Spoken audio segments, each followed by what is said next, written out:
Masha అల్లా, Masha అల్లా అంటే అల్లా ఇలా గావించాడు అంటే ఎవరికైనా శుభాకాంక్షలు తెలిపేటప్పుడు వాడే పదం అన్నమాట.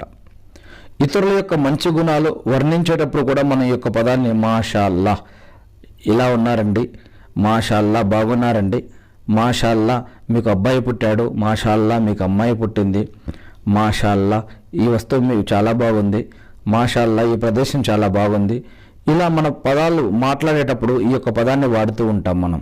అల్హమ్దుల్లా ఈ యొక్క పదాలు అల్హమ్దులిల్లా, సుబ్హానల్లా, మాషా అల్లా, ఇన్షా అల్లా, అల్లాహు అక్బర్ ఇటువంటి పదాలు వాడటం కూడా ఇవి జీవన పద్ధతుల్లోనే కాకుండా ఆరాధన పద్ధతుల్లో కూడా భాగాలుగా చెప్పడం జరుగుతుంది. అల్హమ్దులిల్లా, సుబ్హానల్లా, అల్లాహు అక్బర్ అనే పదాలు అయితే కనుక మరి నమాజులోనే కాకుండా బయట కూడా మన యొక్క జీవన పద్ధతిలో వాడుతూ ఉండాలని వీటి గురించి ప్రత్యేకంగా ఖురాన్ మరియు హదీసుల్లో చెప్పడం జరిగింది.